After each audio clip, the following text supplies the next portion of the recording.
You've heard it 1,000 times. Raise the stakes, add more twists, make the finale bigger. So you follow the advice. You rewrite your ending, add explosions, deaths, shocking reveals. But editors still pass, beta readers still shrug, and your finale still feels wrong. Here's what nobody tells you. Professional editors aren't just looking for bigger stakes. They're scanning for a specific 6-step framework that separates publishable novels from the slush pile. And without that framework, your finale will always fall flat. No matter how many battles you add, no matter how many characters you kill, because you're missing the architecture that makes ending unforgettable. Best-selling authors aren't guessing, they're not throwing random complications at their characters and hoping something sticks. In this video, I'll walk you through the exact 6-step grand finale framework that best-selling authors use step by step. If you're new here, hey, I'm Julian, former storytelling consultant turned writing coach for aspiring authors. On this channel, I share a storytelling methods that I've developed called the storytelling pillars, a framework that makes sure your plot and your protagonist's internal conflict are always tied together. When one shifts, the other ripples, because that's what makes a story land the way bestsellers do. It's all here for free on YouTube, so if you dream of writing a novel so good that your readers finish it and immediately want to start over, consider subscribing. Now, this video is part 5, the grand finale. It's the last piece of the series on how best-selling authors actually structure their novels, but don't worry, you don't need to have seen the rest of the videos to follow along today. If, however, you want to check them out later, then the links will be in the description down below. And if you'd like to go deeper with what I'm sharing today, I've put together a free grand finale workbook. It walks you step by step through this part of the framework with examples from Harry Potter and the Hunger Games. You can grab your copy below. Tips are appreciated, of course, but never expected. And quickly, thank you to Naria, Fenya, and Norma for your generous tips on the last workbook. All right, let's get started. Step 1 is the inciting incident. Now, you might be thinking, hang on, why would there be an inciting incident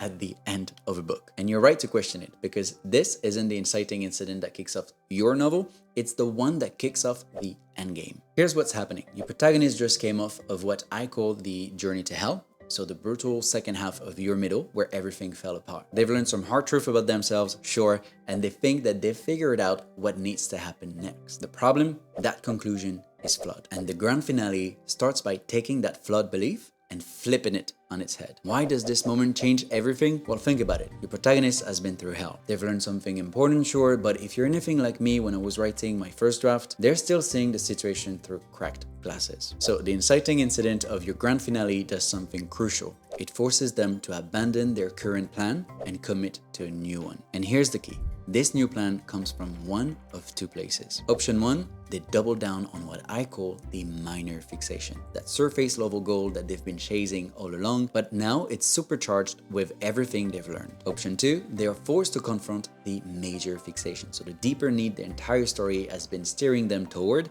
whether they realize it or not. If you're interested, I made a whole video on what these two are, but for now, let me show you what this looks like in action. In the Hunger Games, at the end of the journey to hell, Katniss believes her best shot at survival is going it alone. She can't trust alliances, people get hurt, it's safer to rely only on herself. That's her flawed conclusion. Then the Capitol makes an announcement. For the first time ever, 2 tributes from the same district can win together. Boom. Everything changes. Her conclusions get flipped, but notice what happens. She doesn't abandon her minor fixation, which is to survive the games. Instead, it gets upgraded into something more emotionally charged, finding Peeta and surviving together. Same core drive, but now it's personal. Now it's about connection, not just staying alive. Now, let's look at Harry Potter and see what option 2 looks like in action. Harry ends his journey to hell with a different kind of flawed conclusion. He's figured out that Voldemort is after the Philosopher's Stone, but he's also convinced himself that as long as Dumbledore is around, everything will be fine. Then, 2 things happen in quick succession. First, Harry realizes that the stone isn't as protected as he thought. Remember that mysterious stranger who gave Hagrid a dragon egg? Harry finally connects the dots. It was a trick to get information about the 3-headed dog guarding the stone. Second, he discovers Dumbledore's has been called away. His safety net is gone. The adults aren't handling it anymore. And just like that,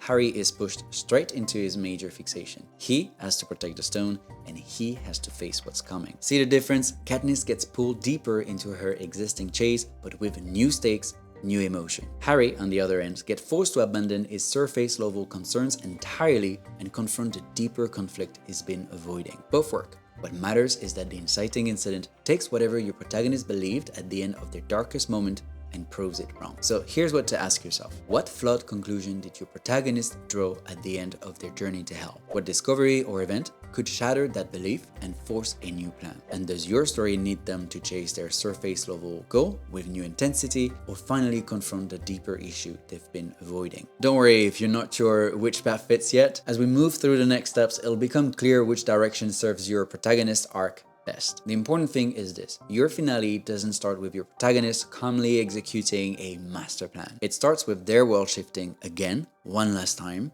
and forcing them to bet everything on a choice they're not entirely ready to make. That's what makes a finale feel inevitable and surprising at the same time. Step 2 is progressive complications. Now we get to the fun part, or rather the part where everything gets worse for your protagonist in the most strategic way possible. Progressive complications are exactly what they sound like. Moments that make things harder, messier, and more unstable after the inciting incident flips everything on its head. But here's where the storytelling pillars framework does something different. Most writing advice treats complications like they're just random obstacles that you throw at your characters to create tension. But in the storytelling pillars methods, they're not random at all. They come in specific types, each designed to target a different aspect of your protagonist's internal struggle. Now again, you don't need to know them to follow along for this step. However, if later on you want to dive deeper into the different types of progressive complications, then you should watch part 3 of the series, the trailer moments. But if you've been following this series, today you're going to discover 2 new types of progressive complications that belong exclusively to the grand finale. And the second type specifically is the one that separates good novels from bestsellers. Because almost every writer that I've worked with knows that this complication exists, but they completely misunderstand what it's for. Worse, they believe that this needs to happen way before the final part of their novels. They use this mystery complication as a desperate rescue tool for when their middle start to sag. So they waste it early, throwing it at readers like a cheap trick, when they should be saving it for the moment that matters most. Throwing away the key that unlocks a truly powerful ending. But don't worry, I'll reveal exactly what this infamous complication is in just a moment. But first, I get asked this all the time. Jules, what's the most important type of progressive complications for the grand finale? Let me show you. I call them echo complications. So what makes echo complications so special? Think of it like this. In the first half of your middle, what I call the trailer moments, the progressive complications aim to reveal the cracks in your protagonist's flawed logic. The moral cracks, the psychological vulnerabilities, and the moments where their understanding of the world gets challenged. Echo complications brings those exact same cracks back. But now there's no safety net, no time to recover, and everything's on the line. So for the grand finale, these aren't brand new struggles appearing out of nowhere. They're the same kinds of struggles that your protagonist faced before, only now the stakes are at their absolute peak and they can't avoid dealing with them anymore. Let me show you what this looks like. Back in the trailer moments of The Hunger Games, Katniss faced a psychological complications when Peeta drops a bombshell on live television. He's supposedly been in love with Katniss, and that revelation shakes her to the core, not just because it complicates her survival strategy, but because it blurs the line between performance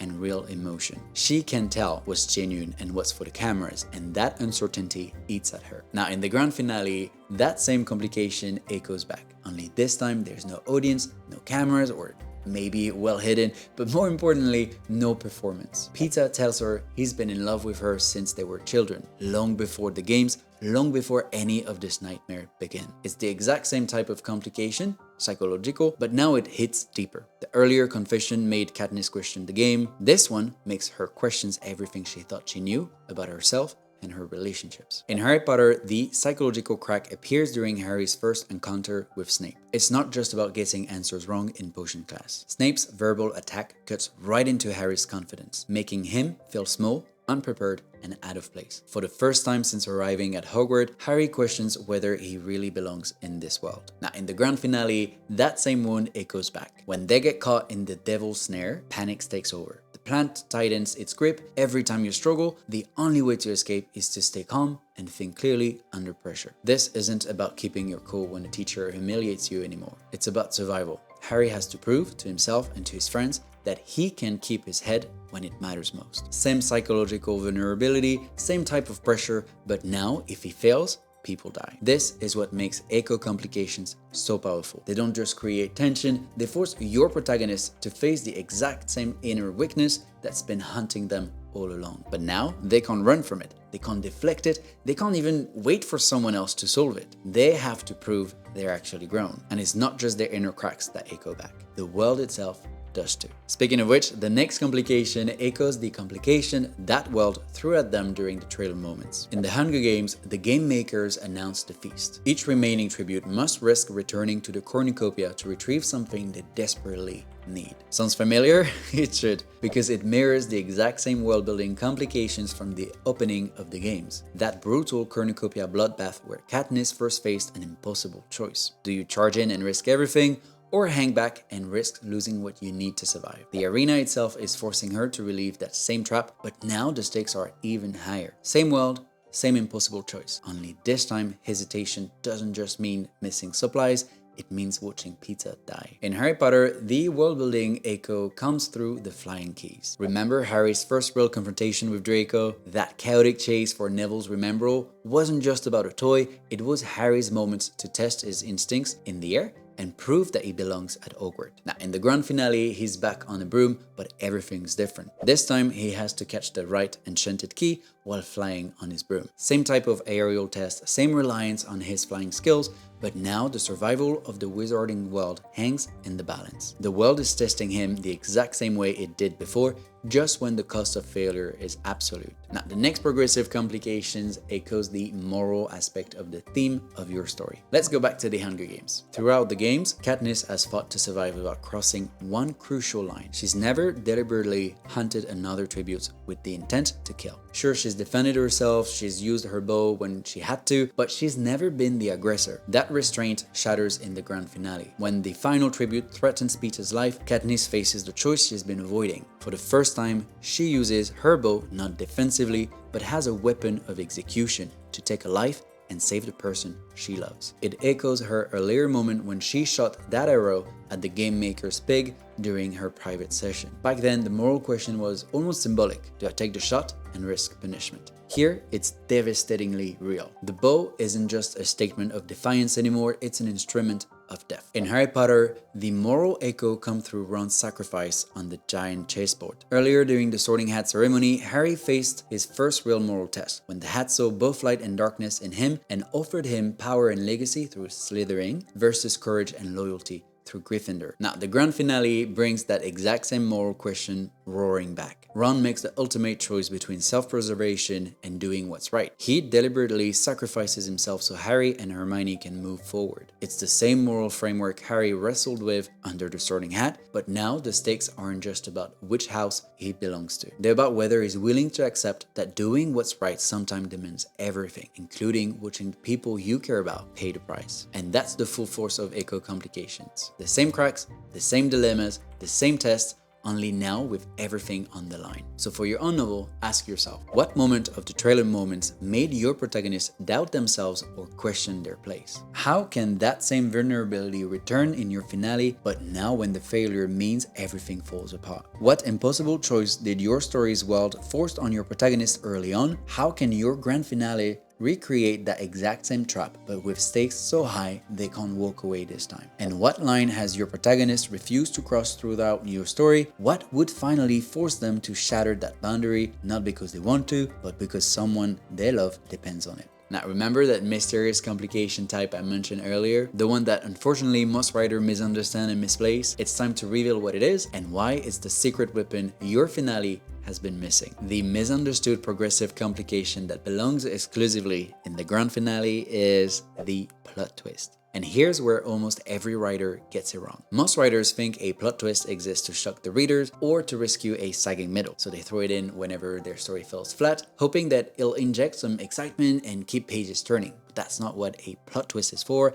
at least not in best-selling novels. The true role of the plot twist isn't to surprise for the sake of surprise, it's to set the stage for the ultimate moral dilemma of your story, the choice that's directly tied to your protagonist's deepest internal conflict. It clears away the false path that your protagonist has been on, then immediately flows into the turning point where a positive or negative key character forces an impossible choice, which will then throw your protagonist into a state of crisis and contemplation, during which, if the arc is positive, they'll have their aha moment and finally resolve their internal conflict. These three moments work in rapid succession, creating a domino effect. In the Hunger Games, the plot twist hits when the game makers revoke the rule that let two tributes win together. Katniss' entire plan crumbles, the safe path is gone. That immediately creates the turning point. Peeta offers to sacrifice himself. It's the ultimate moral dilemma: accept his death to save herself and see her family again, or sacrifice herself for someone she loves. Obviously, she can't let him die, but she can't abandon her family either. That's when the revelation hits. If they both hit the berries, the capital loses its victor entirely. Her internal conflict crystallizes into a plan where survival and defiance become one. In Harry Potter, the plot twist comes when Quirrell's mask is pulled away. All along, Harry thought Snape was the threat. The real danger was hiding in plain sight, and now Voldemort himself stands revealed. That sets the turning point. Voldemort offers to bring back Harry's parents in exchange for the stone. It's the ultimate temptation, everything Harry has ever wanted, offered by the very evil he's supposed to oppose. Harry wrestles with the choice. He sees through the lie, recognizes the corruption at the heart of the offer. His internal conflict resolves. He chooses courage over temptation, good over evil. He will not give up the stone. That aha moment leads to the next step, the climax, what traditional methods commonly call the final battle. In the Hunger Games, Katniss' plan becomes action. She grabs the berries and, together with Peeta, threatens to eat them. It's the ultimate act of defiance, turning the Capitol's own game against them. In Harry Potter, Harry's inner resolution becomes physical confrontation. He fights Quirrell not just for the stone, but for the values he's finally claimed as his own. So for your story, ask yourself, what impossible choice offered by a key character would force your protagonist to choose between their deepest fear and their deepest need? What revelation would finally make your protagonist understand what they've been running from all along and give them the courage to face it? How does your protagonist's inner breakthrough translate into the physical action that decides everything? The last step is the resolution, so the consequences and aftermath of the final battle. But it's not just about tying loose ends. A strong resolution also creates a mirror image of the story's beginning, showing us how far the protagonist has come and what has changed in their world. Readers and viewers feel the before and after most clearly here. So in the Hunger Games, Katniss and Peeta emerge victorious, but victory isn't clean. Haymitch warns her, the capital is furious. What she did wasn't just survival, it was defiance. And the ripples of that act will hunt her beyond the arena. At the same time, the story circles back to District 12, TV interviews and public appearances, scenes that echo the start of the games, only now transformed by everything Katniss has endured. In Harry Potter, the Philosopher's Stone is destroyed and the immediate threat is gone. The resolution brings Harry's minor fixation to a close. Gryffindor wins the House Cup after Dumbledore rewards Harry, Ron, Hermione and Neville for their choices. Then comes the mirror image. Everyone is going back home for the summer, closing the school year. It mirrors the start of the story, but everything has changed since we met Harry trapped under the stairs. Harry has not just survived his first year, he has found his place in this new magical world. So for your own novel, ask yourself, what price did your protagonists pay for their victory? What ripple effects will follow them beyond the story? If your protagonists achieved their minor fixation, how do they feel about it now that they've grown? If they didn't achieve it, what did they gain instead that matters more? What scene, setting, or situation from your opening can you revisit but show us how everything has fundamentally changed because of who your protagonist has become? Now, before you dive into rewriting your grand finale, let me give you the complete roadmap in one place. Step 1, the inciting incident flips your protagonist's flawed conclusion and forces a new plan. Step 2, progressive complications bring back those familiar cracks as echo complications, then deliver the plot twist that strips away the false path. Step 3, the turning point presents the ultimate moral choice linked to their internal conflict. Step 4, crisis and contemplation crystallizes the aha moment. Step 5, the climax is where internal resolution becomes external action. And step 6, the resolution that shows us the before and after, proving how far we've traveled. And that's it. You now have the 6-step grand finale framework that separates publishable novels from the rejection pile. But here's the thing, your finale is only as strong as the internal conflict driving it. If you want to master the equation that makes readers emotionally invested from page 1,